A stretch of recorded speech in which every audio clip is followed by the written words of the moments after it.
तो जितने भी आप सभी स्टूडेंट हैं वेलकम करता हूं। और आपको पता है कि मैंने गैस्ट्रो इंटेस्टाइनल डिजीज में उपयोग होने वाले सभी समूह के दवाई का मैंने चर्चा कर दिया है।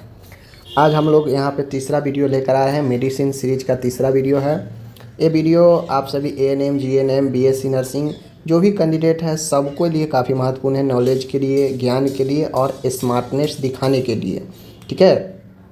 तो आज हम लोग अस्थमा में उपयोग होने वाले दवाइयों और उनके ग्रुप के बारे में लेकर आए हैं। जी हाँ, अस्थमा जो होता है आपको पता है बहुत ही गंभीर और क्रोनिक बीमारी होता है। तो अस्थमा को नियंत्रण करने के लिए कौन कौन से समूह के दवाइयाँ हैं सबको हम लोग आज देखेंगे। और अस्थमा से रिलेटेड जो है इस तीसरे नंबर के सीरीज समाप्त हो जाएगा, ठीक है ना। चलिए देखते हैं। देखिए, जब भी किसी को अस्थमा होता है तो आपको पता होगा कि व्यक्ति को सांस लेने में बहुत ज़्यादा कठिनाइयाँ होने लगती हैं, ठीक है। साथ में खांसी होने लगता है व्यक्ति को, और बलगम भी जो है सूखा सूखा सा व्यक्ति को हो जाता है। तो देख लीजिए, पहला है ग्रुप का नाम है कॉर्टिकोस्टेरॉइड। पहला जो दवाई है वो अस्थमा वाले के लिए स्टेरॉइड दवाई होता है, जिसे कॉर्टिकोस्टेरॉइड हम लोग बोलते हैं। इसका काम है कि ये एंटी इन्फ्लामेटरी ड्रग होता है जो एयरवे हाइपर रिस्पॉन्सिव को कम करता है, सूजन को कम करती है तथा श्वसन मार्ग में आ रही बाधा को दूर करती है। कॉर्टिकोस्टेरॉइड एक एंटी इन्फ्लामेटरी ड्रग है जो आपको क्या करता है कि सूजन को कम करता है, ठीक है। सूजन पैदा करने वाले जो भी कारक है उसको दमन करता है, दमन करता है। और श्वसन मार्ग में जो बाधा आता है, जो ऑब्स्ट्रक्शन होता है, एयर ऑब्स्ट्रक्शन, एयरवे ऑब्स्ट्रक्शन, इसको दूर करता है, ठीक है। एग्जाम्पल के तौर पर आता है बेक्लोमेथासोन, ठीक है, मेथिल प्रेडनिसोलोन, फ्लूनोसोलाइड और हाइड्रोकॉर्टिकोस्टेरोन। ये सब स्टेरॉइड ड्रग है, ठीक है। ये सब स्टेरॉइड ड्रग है। और स्टेरॉइड ड्रग जो है अलग अलग बीमारियों में भी दिए जाते हैं, ठीक है ना। तो कॉर्टिकोस्टेरॉइड ड्रग है जो एंटी इन्फ्लामेटरी होता है, जो सूजन को कम करके और वायु मार्ग को जो है क्लियर करता है, ठीक है ना। Beclomethasone, methyl prednisolone, फ्लूनोसोलाइड and हाइड्रोकॉर्टिकोसोन। तो इन दवाइयों को याद रखिएगा। दूसरा जो दवाइयाँ होता है अस्थमा में उपयोग होने वाला जो ग्रुप का दवाई है, ये आपका है inhale non steroidal anti allergy agent.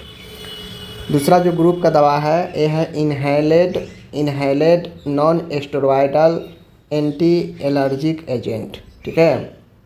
अब देखिए यहाँ पे ये दवाइयाँ मास्ट सेल स्टेबलाइज होती हैं जो कि किसी एलर्जन के एक्सपोजर के बाद मास्ट कोशिका के रिलीज को रोककर अस्थमैटिक अटैक को कम करती है।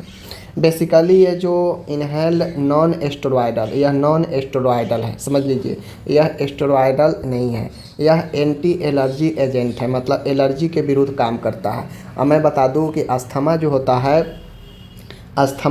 है यह एलर्जी के कारण भी होता है। तो जो ये एंटी एलर्जिक एजेंट होता है, जो इनहेलेड होता है, नॉन स्टेरॉइडल होता है, ये क्या करता है यह आपको इनहेलेड मतलब होता है श्वसन के जरिए। तो आप लोग को पता होगा कि देखिएगा नेबुलाइजर में एक दवा रखकर इनहेल कराया जाता है। तो ये एंटी एलर्जिक एजेंट जो है यह इनहेलेड है, इनहेलेड वाला, जो मास्ट सेल को स्टेबलाइज करके यह मास्ट कोशिका को रोककर अस्थमैटिक जो है अटैक को भी कम करता है। जो एलर्जन के एक्सपोजर, मतलब एलर्जी के बाद जो दिखता है एक्सपोजर मास्ट कोशिका का, उसको रोककर अस्थमैटिक अटैक को कम करता है, ठीक है ना। और ये जो दवाइयाँ होती हैं क्रोमोलिन सोडियम और नेडोक्रोमिल, ठीक है ना। क्रोमोलिन सोडियम और नेडोक्रोमिल, ये दवाइयाँ याद रखिएगा, जो इनहेलेड तो है लेकिन non steroidal anti allergy agent है, ठीक है, याद रखिएगा। आगे है ब्रोंकोडाइलेटर्स जो होता है, ये दवाइयाँ वायु मार्ग को फैलाकर श्वसन प्रक्रिया में आ रही बाधा को दूर करती है। अब अस्थमा में श्वसन क्रिया में बाधा होता है, वायु मार्ग मोटा हो जाता है, ठीक है ना। तो उसको सूजन को कम करने के लिए तो एंटी इन्फ्लामेटरी ड्रग दिया जाता है जो कि ऊपर में था, लेकिन जो श्वसन नली है उसको फैलाने, डायलेट करने का काम ब्रोंकोडाइलेटर करता है, ठीक है ना। ये जो दवा है एल्बूटे, देख लीजिए यहाँ पे एल्बूटेरोल, सल्बीटेमेरोल, ठीक है, टर्बुटेलाइन, एमिनोफाइलिन, थियोफाइलिन, ये सब दवा है जो आपका ब्रोंकोडाइलेटर दवा है। एब देख लीजिए यहाँ पे एल्ब्यूटेरोल, साल्मेटेरोल, टर्बुलेटाइन सल्फेट, एमिनोफाइलिन, थियोफाइलिन, ठीक है, याद रखिएगा। आगे है ल्यूकोट्रीन मॉडिफायर्स, ल्यूकोट्रीन मॉडिफायर्स, ये भी ग्रुप है। ये दवाइयाँ श्वसनीय मार्ग को स्मूथ मसल्स के कंट्रैक्शन को कम करता है।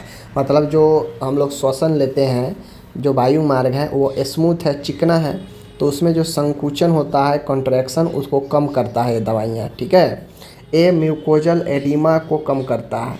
अब होता ये है कि जो वायु मार्ग है वहाँ पे म्यूकोसा भरने से एडिमा होता है, सूजन होता है चिपचिपा पदार्थ भरने से, ठीक है, जिससे व्यक्ति को अस्थमा श्वसन की क्रिया में दिक्कत आती है।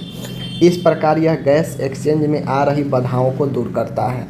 तो वही चीज़ें हैं ल्यूकोट्रीन मॉडिफायर्स। ल्यूकोट्रीन मॉडिफायर्स यह स्मूथ मसल्स, वायु मार्ग के स्मूथ मसल्स को कंट्रैक्शन को कम करती है।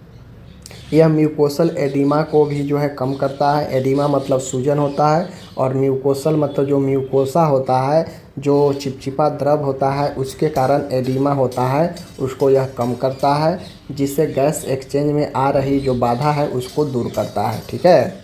जैसे ल्यूकोट्रीन मॉडिफायर जो ड्रग है उसमें आप लोग देख लीजिए यहाँ पे, आप लोग देख लीजिए यहाँ पे यहाँ पे देख लीजिए जाफिर ल्यूक्साइड, मोंटेक ल्यूक्साइड, ठीक है ना। ये दवाइयाँ क्या करता है, आपको मसल्स को रिलैक्स करता है, कंट्रैक्शन को कम कर म्यूकोसल एडिमा को कम करता है। जैसे जाफिर ल्यूकास्ट एंड मोटी ल्यूकास्ट, ठीक है, मोंटे ल्यूकास्ट एंड जाफिर ल्यूकास्ट, याद रखिएगा, ठीक है। एक कास्ट वाला दवाइयाँ याद रखिएगा, इम्पोर्टेंट है, आपको देखिएगा ये सब आपको मिल जाएगा। कास्ट वाला जो भी कंपोजिशन है आपको मिल जाता है, ठीक है। दूसरा है बीटा-2 एड्रीनो रिसेप्टर एगोनिस्टस, ठीक है ना, बीटा-2 एड्रीनो रिसेप्टर एगोनिस्टस, याद रखिएगा।